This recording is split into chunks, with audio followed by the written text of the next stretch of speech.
नमस्कार किसान भाइयों, स्वागत है आपका कृषि दर्शन के आज के अंक में। आज हम बात करेंगे उद्यानिकी में समसामयिक कार्यों के विषय में। तो अगर हमारे किसान भाई उद्यानिकी में फल फूल और सब्जियों की खेती करें तो उन्हें ज़्यादा मुनाफा हो सकता है। तो आज हमारे साथ मौजूद हैं कृषि वैज्ञानिक डॉक्टर S.A. अली जी। तो सर, हमारा सबसे पहला सवाल है आपसे कि शीत ऋतु के दिनों में हमें उद्यानिकी फसलों में किस तरह के समसामयिक कार्य करने चाहिए और इन दिनों किस तरह की फसलें जो है हमें बोनी चाहिए। अभी शीत ऋतु में अभी देखिए पूरी गोभी वर्गीय फसलें हम लगा सकते हैं। आपके मिर्ची, भटा, टमाटर ये लग रहे हैं। पत्ती वाली सब्जियों में मेथी है, पालक है, ये लगाई जा रही है। आलू है, मेथी है, ये लगाई जा रही है। शलजम, चुकंदर, आपका मूली जी। और ये सब अभी सब्जी खेत में हैं। कुछ लग चुकी हैं, कुछ अपने लगने की तलाश में। और इनका सामयिक कार्य जैसे अभी हमने जो जिन किसान भाइयों ने अभी सब्जियां नहीं लगाई हैं, किसी की रोपनी में अपनी गोभी वर्गीय सब्जियां रखी हुई हैं, तो उनको एक जो निश्चित मात्रा होती है अपनी फर्टिलाइज़र की, गोबर की खाद की, उनका रिकमेंडेड डोज जो दिया जाता है उसको तैयार खेत में रोपण से पूर्व उनको लगाते हैं। जैसे हमने गोभी की फसल लगानी है तो उसमें 100 किलो नाइट्रोजन, 50 किलो स्फूर, 50 किलो पोटाश देना है और करीब 200 क्विंटल गोबर खाद उस फसल में लगता है। और इनकी जो पौधे से पौधे की दूरी 45 सेंटीमीटर और कतार से कतार की दूरी करीब 50 सेंटीमीटर रखी जाती है। और जब हमारी रोपनी तैयार हो जाती है करीब 4 हफ्ते में या 10-12 सेंटीमीटर उसकी हाइट हो जाती है, ऊंचाई हो जाती है, जब हम उसको तैयार खेत में अपना आधा गोबर आधा अपना नाइट्रोजन की मात्रा, पूरा सुपर अपने स्पुर की मात्रा और पूरी पोटाश की मात्रा, मतलब आधी 50 किलो नाइट्रोजन, 50 किलो स्फुर और 50 किलो पोटाश और 200 क्विंटल जो हमने आपको गोबर खाद बताया वो डाल देते हैं बेसल डोज के रूप में, यानी आधा रूप में। उसके बाद ज़मीन को लेबलिंग करके फिर अपन क्यारी से क्यारी की दूरी और पौधे से पौधे की दूरी मेंटेन करके फिर अपन गोभी की फसल लगाते हैं। फसल लगाने के उपरांत करीब 1 महीने बाद जब उसमें बढ़वार अच्छी हो जाती है, उसके बाद उसकी निंदाई गुड़ाई करने के उपरांत फिर 25% यानी जो बची हुई मतलब नाइट्रोजन की मात्रा है वो टॉप ड्रेसिंग के रूप में या उप निवेशन के रूप में अपन फसल में डालते हैं और सिंचाई करते हैं। इसी तरह आखिरी जो मात्रा बची है 75 के बाद 125%, उसको 1 महीने बाद उसमें निंदाई गुड़ाई करने के उपरांत फसल में डाल दी जाती है। उसमें 10 से 15 दिन के अंतराल में हमें सिंचाई करना है। सिंचाई के बाद अगर उसमें नींदा अभी भी बचा हुआ है तो उसको साफ करते रहना। इस तरह किसान उसका ध्यान रखेंगे तो उत्पादन अधिक से अधिक ले सकते हैं। इसी तरह फलदार जो फसलें हैं हमारी, उसमें हम थाले बनाकर पोषण देते हैं।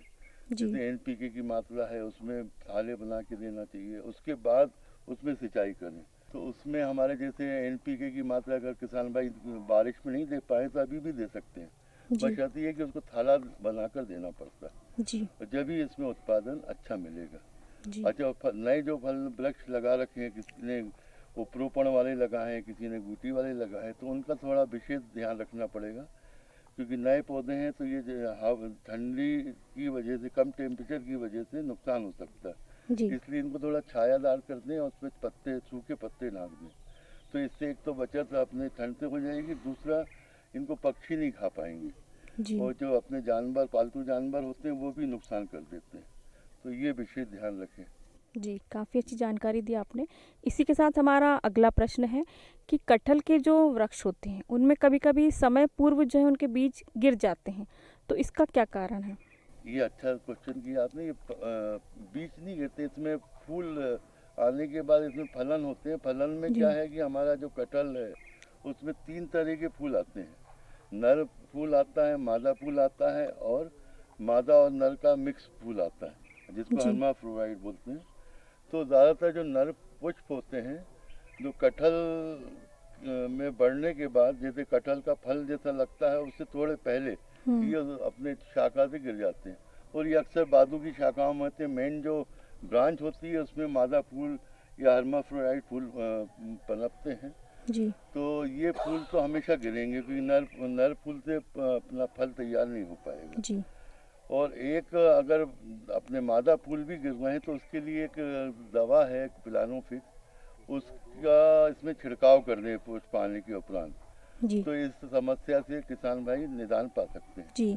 और एक भी ध्यान रखें, जब पुष्प अवस्था में फल आता है, अपना वृक्ष हो, उसमें सिंचाई की व्यवस्था थोड़ी रोक दें, सिंचाई ज़्यादा ना करें उस समय, जी। उससे भी फल गिरने की समस्या आती है। जी, बहुत अच्छी जानकारी दी आपने। इसी के साथ हमारा अगला प्रश्न है कि जो नींबू होते हैं, नींबू के पेड़ होते हैं, उनमें कभी-कभी नींबू में छोटे-छोटे दाने जैसे आ जाते हैं, तो ऐसा क्यों होता है? नींबू के जो पत्तियों में दाने दिखते हैं उसको केंकर रोग बोला जाता है। जी। तो ये इसके लिए ये है कि हम जब भी अपने नर्सरी से, जहाँ से हम पौधा लेके आ रहे हैं, नर्सरी में जहाँ से पौधे रोपनी से हम पौधा लेते हैं, तो ये ध्यान रखना चाहिए कि अपनी की जो पत्ती नींबू के पौधा अपन ने जो लिया है उसमें किसी तरह की बीमारी ना हो, पत्तियाँ स्वस्थ हों। अगर थोड़ा सा भी कहीं आपको बीमारी का निशान नज़र आए पत्तियों पर तो वो ना लें। तो ये केंकर रोग होता है, ये काफ़ी खतरनाक रोग है, पूरे इंडिया में पाया जाता है और कहीं कहीं तो इससे पूरे पौधे का नुकसान भी हो जाता है समय बाद।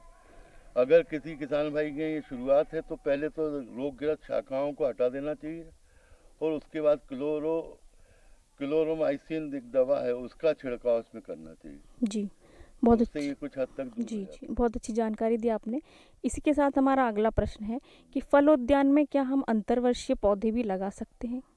हाँ बिल्कुल लगा सकते हैं, मतलब ये भी अच्छा सवाल। फलदार पौधों में हम जैसे बेल वालों ही फसलों को छोड़ के हर कोई फसल भी लगा सकते हैं। जी। खरीफ में जैसे हम कोई भी फसल लगा लें, मगर ये है कि बेल वाली फसलें अगर अपन लगाएंगे तो हमारे जो मेन पौधे हैं वो नुकसान हो जाएगा। जी। और जब पौधे 10 साल 12 साल बाद फुल फलने योग्य हो जाते हैं, जब छाया उसमें काफ़ी हो जाती तो उस समय हम इसमें छाया चाहने वाली फसलें जैसे अरबी है, अदरक है, हल्दी है, ये लगा सकते हैं। तो जी। सालों साल अपन अंतर्वर्ती फसलों से और फलों से दोनों से फ़ायदा ले सकते हैं। किस पोषक तत्व की कमी से वृक्ष के जो छोटे फल वो फल जो है उनका साइज जो है वो कम रह जाता है? नहीं, ये पोषक तत्व नहीं होता, ये होता है जैसे हमने कली का यानी बडेट वाले पौधे लिए, जैसे आप बेर का पौधा, बेर अपन खरीदते हैं मार्केट में जाके, बड़े साइज का पेड़ होता है। जी। तो किसान अगर अपने नर्सरी से पौधे खरीद के लाते हैं कि हमें कलिका वाला या बडेट पौधा लगाना है और वो लगाता है, अगर वो पौधा क्या होता है, जो कलिका वाला शाखा है वो हट जाती है जिसमें जो बड़े फल आने चाहिए, और उसकी बाजू की शाखा है वो निकलने लगती है। अच्छा। तो उससे जो फल मिलेंगे वो छोटे मिलेंगे। तो फल उद्यान में अच्छे उत्पादन प्राप्त करने के लिए हमें और क्या-क्या करना चाहिए? अब जैसे अभी अपन ने ये छोटे फल की बात करी, तो इसी तरह जैसे हमने आम का जो पौधा लिया है, वैरायटी हम जैसे दशहरी लेते हैं या आम्रपाली लेते हैं या मलिका लेते हैं, तो उसकी जो शाखा का जो ग्रोथ बढ़ रही है उसी को बढ़ने अलाउ करना चाहिए किसानों को। उसके बाजू की शाखाएं जो रूट स्टॉक से या अपने मूल ग्रंथ से निकलती हैं उनको हमेशा कटाई छटाई करते रहना चाहिए। तो कटाई छटाई करते रहेंगे तो जो हमारी मुख्य ब्रांच है वैरायटी उन्नत जाति वाली वो चलती रहेगी, उससे किसानों को फलों का उत्पादन अच्छा मिलता है। जी, तो आपका बहुत बहुत धन्यवाद। आपने काफ़ी अच्छी जानकारी दी। आशा करते हैं हमारे किसान भाई आपकी जानकारियों से लाभ उठाएं और अच्छा उत्पादन प्राप्त करें। अरे सुन तो। मुझे क्या सुनाना चाहते हो? जो सुनाओ मेरी सौतन को। किसको? अरे वही तुम्हारा मोबाइल फोन जिससे सुबह शाम दिन रात चिपके रहते थे और कहते थे किसान कॉल सेंटर से बातें हो रही हैं। अच्छा ये बात है। हाँ, क्यों? क्या हुआ? अब बात नहीं होती क्या? अब तो झट से बात हो जाती है। संबंधी समस्याओं का अपनी भाषा में तुरंत हल पाने के लिए पूरे भारत में किसी भी फोन से हेल्पलाइन नंबर पर संपर्क करें। किसानों का दोस्त किसान कॉल सेंटर।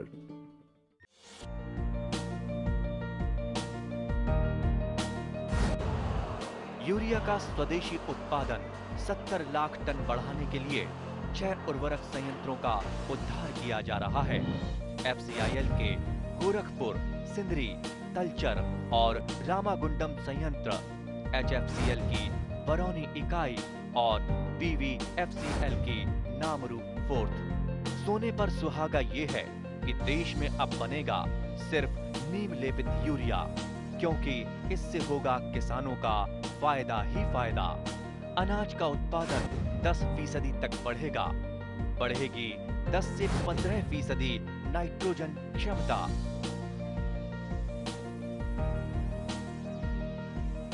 किसान भाइयों को ये बहुत ही आवश्यक है इस बात का ध्यान रखना कि हमें किस अवस्था में तुड़ाई करनी है। वो फल ही नहीं, सब्जी में भी हमें तुड़ाई का ध्यान रखना है। किसान जब तुड़ाई करने जाता है, चाहे सब्जियों की बात करें या फलों की बात करें, तो जब फल पक जाता है पूरा और ओवर मैच्योर जिसे बोलते हैं, एक होता है इसमें परिपक्वता, एक बोलते हैं उसे पूर्ण परिपक्वता। अगर आपने मैच्योर और ओवर मैच्योर अवस्था में अगर आपने फलों की किस अवस्था में तुड़ाई करनी है, अगर आप उसको पूरी पूर्ण परिपक्वता की अवस्था में अगर तुड़ाई करते हैं, तो जैसे ही वो बाजार में जाता है, सब्जी हो या फल, वो गलने लगता है और उसका बाजार का भाव नहीं मिलता। तो कोशिश आपको ये करनी है कि फल को मैच्योर अवस्था में तोड़ना है, जिसको बोलते हैं परिपक्वता अवस्था। उस अवस्था में तोड़ के आपको ऐसे कार्टून में या ऐसे बॉक्स में पैक करना है कि एक फल से दूसरे फल पे प्रेशर बहुत तेज़ी से ना पड़े। और उसके लिए फलों में, खास करके फलों की बात मैं करना चाहूँगा कि एक फल से दूसरे फल से आपस में टच होने से बचाने के लिए उसमें अगर पेपर से उसे कवर कर दिया जाए, तो जो उसकी फल की सतह होती है, जो दूसरे फल की सतह पे वो टच होता है, तो उसमें दाग धब्बा आने के कारण बाज़ार में उसका भाव नहीं मिलता। तो उससे बचने के लिए उसे पेपर में आप कवर कर दें। और हमारे वैज्ञानिकों ने एक नई तकनीक और इजाद की है, निकाली है, कि आपने अगर अमरूद है, संतरा है या नींबू है या अमरूद है, सेब है, उसे आप पौधे पे ही बैगिंग कर देते हैं। और उसको बैगिंग करने के लिए जैसे ही फल का मैच्योर अवस्था आती है, उसे एक पेपर होता है जिसको थैला पेपर बॉक्स बोलते हैं, उसे पौधे पे ही आप कवर करके फल को और उसे पंच कर देते हैं। तो उससे आपकी सीधे धूप नहीं लगती है उस फल पे, सीधे उस पे हवा नहीं, पॉल्यूशन नहीं लगता है, सीधे उस पे जो मक्खी फ्रूट फ्लाई अटैक करती है, फल मक्खी अटैक करती है, वो नहीं लगती है, सीधे उस पर बीमारी अटैक नहीं करती है। और उसे तोड़ने के बाद जब आप पैकिंग करते हैं और पैकिंग करने के बाद जब बाज़ार लेके जाते हैं, तो उसे भी आपको पेपर में, एक फल से दूसरे फल के बीच में पेपर रखते हैं या पेपर बैग से उसको बॉक्स में रखते हैं और उस बॉक्स में रखने के बाद बाज़ार लेके जाते हैं। और यहाँ ध्यान देने वाली आवश्यकता है कि अगर आपको दूर बाज़ार भेजना है, तो दूर बाज़ार भेजने के लिए जो हमारी सब्जियां या फल तोड़ने के बाद भी पकने की संभावना होती हैं, तो उन्हें हमें ऐसी अवस्था में तोड़ना है कि थोड़ी सी वो कच्ची अवस्था जब रहे तो उस टाइम पे तोड़ें, जिससे कि हमारी जो लॉन्ग डिस्टेंस है, जब हम उसे बाज़ार भेजेंगे, ट्रक में भेजें या ट्रेन में भेजें, तो वो जो उस अंतराल है, उस अंतराल में फल का जो पकने की अवस्था वो थोड़ी सी पक जाए। अगर आपने वो पूर्ण परिपक्वता अवस्था पे तोड़ के और कहीं दूर बाज़ार में भेजेंगे, तो वो फल ओवर मैच्योर होकर, ओवर परिपक्व होकर वो सड़ जाएगा। तो यहाँ किसान भाइयों को ये आवश्यक रूप से ध्यान देने की आवश्यकता है कि एक फल से दूसरे फल को संपर्क में न आने दें, उसके बीच में पेपर लगा दें, उसके आपको किसी कार्टून में बहुत ज़्यादा 2 कुंटल 3 कुंटल एक कार्टून में पैकिंग ना करें, 15-15 20-20 किलो की क्रेट लें, उसमें पैक करें और उसको पेपर कवर से पैक करें। आज हम बात करेंगे रबी फसलों में समसामयिक कार्यों के बारे में, और इस विषय पर चर्चा करने के लिए हमारे साथ मौजूद है हमारे कृषि वैज्ञानिक डॉक्टर RP सिंह जी, जो कि सीहोर कृषि महाविद्यालय से हैं, प्रधान वैज्ञानिक हैं। तो सर, हमारा पहला प्रश्न है सर आपसे कि शीत ऋतु में रबी फसलों में हमें क्या क्या समसामयिक कार्य करने चाहिए। नमस्कार किसान भाई, हमारे प्रदेश में रबी में मुख्य रूप से गेहूँ, चना, मसूर, मटर आदि फसलें बोई जाती है जी। और ये फसलें लगभग बो चुके हैं, सारे किसान बोनी हो चुकी है और फसलें की उम्र जो है 20 से 25 दिन, कहीं 30 दिन, कहीं 15 दिन की फसलें हो रही हैं। इन फसलों में जो मुख्य कार्य जो करना चाहिए इस समय वो है सिंचाई का।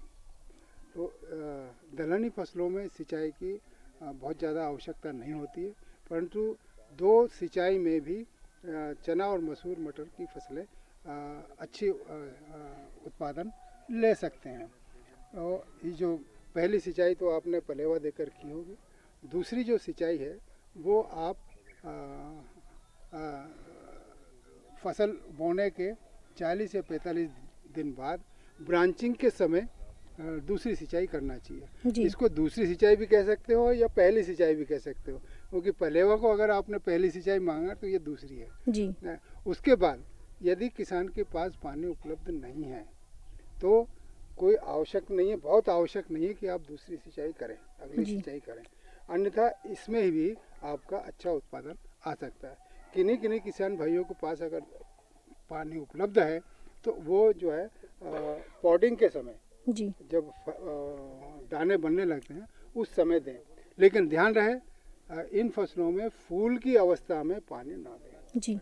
यदि फूल की अवस्था में पानी दिया तो फूल आना बंद हो जाएंगे और चने की और मसूर की पैदावार ग्रोथ जो है फिर से पकड़ जी। उसमें आपको उत्पादन कम होने की संभावना रहती है। अच्छा। इसके अलावा खरपतवारों का नियंत्रण भी बहुत आवश्यक है।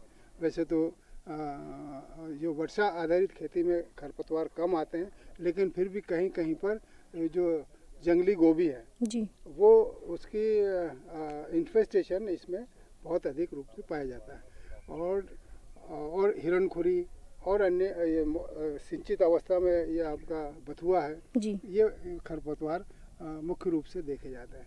तो इन खरपतवारों के नियंत्रण के लिए यदि वैसे तो प्री इमरजेंस हर्बिसाइड होता है पेंडिमिथिलिन, जो कि 3 से 4 ग्राम प्रति लीटर पानी में घोल करके उसका छिड़काव करते हैं बोनी के बाद जी, परंतु अंकुरण के पहले। जी। अंकुरण जमीन के ऊपर नहीं आना चाहिए, उसके पहले उसका छिड़काव कर देना चाहिए। दूसरे एक दिन बोनी करी, दूसरे दिन उसका छिड़काव कर देना चाहिए। तो ये आपके खरपतवारों को पूरी तरह से पूरे सीजन में नियंत्रण में रखता है।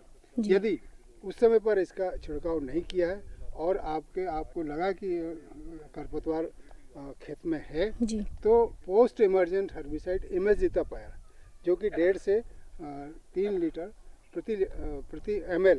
प्रति लीटर पानी का घोल बनाकर उसका छिड़काव करें जब खरपतवार 2 या 3 पत्ती की अवस्था में होते हैं जी, तो उससे भी खरपतवार नियंत्रित जी। किए जा सकते हैं।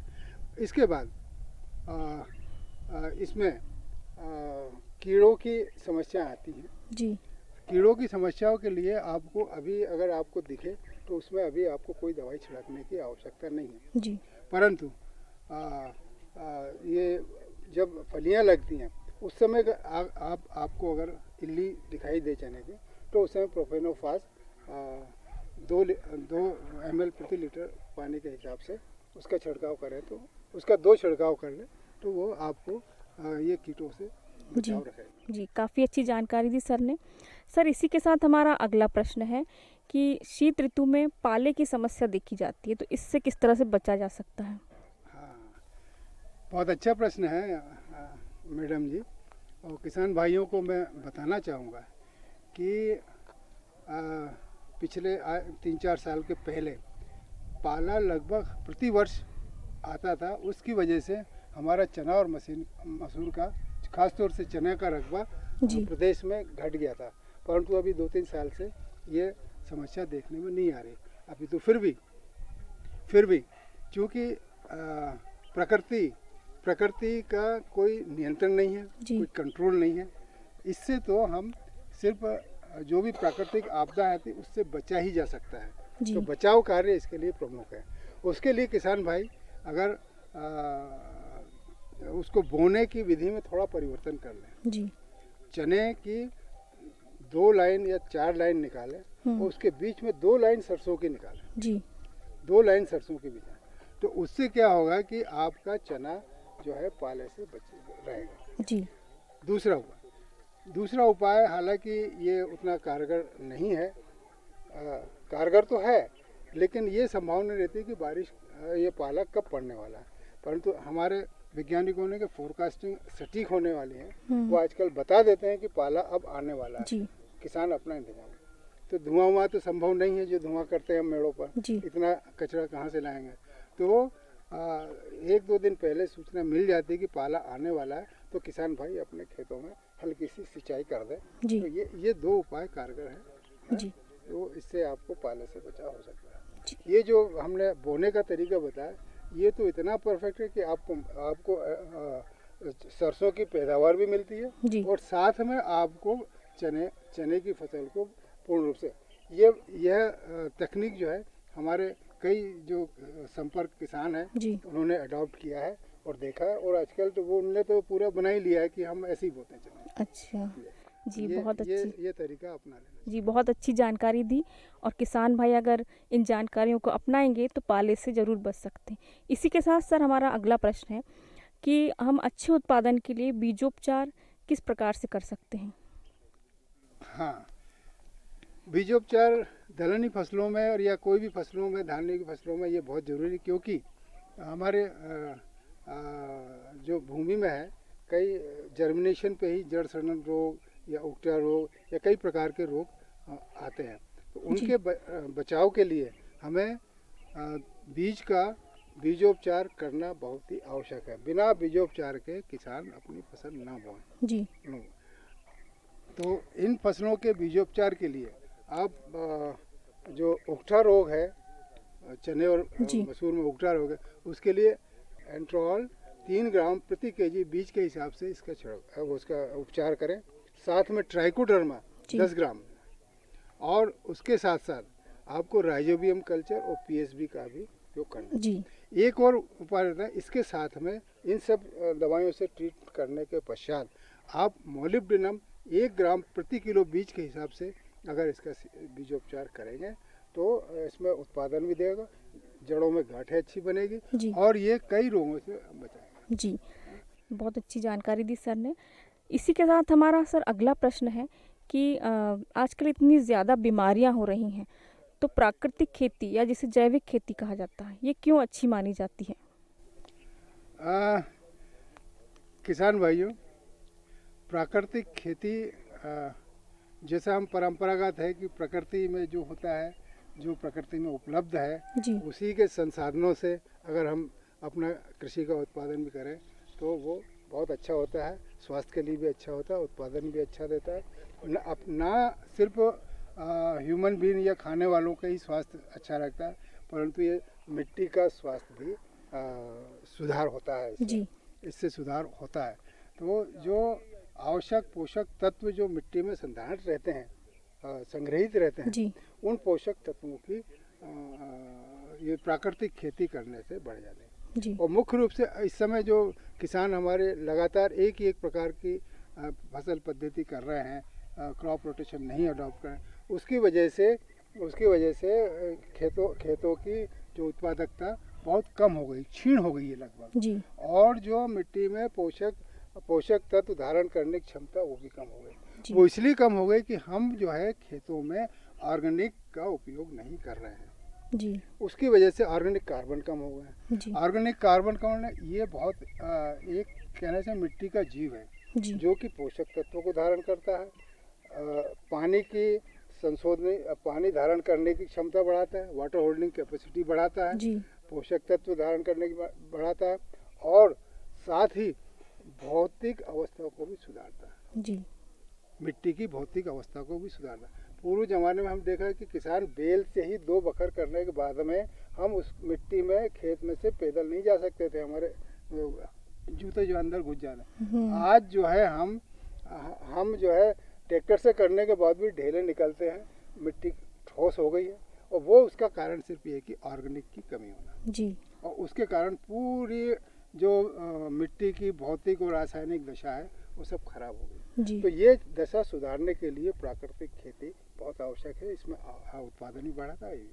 तो प्राकृतिक खेती में जो भी हमारे पास में संसाधन उपलब्ध है उनका उपयोग करें, उनका छिड़काव करें, चाहे कीड़ों के लिए हो चाहे खाद के लिए हो, तो ये आपको उत्पादन बढ़ाने में सहायक होगा।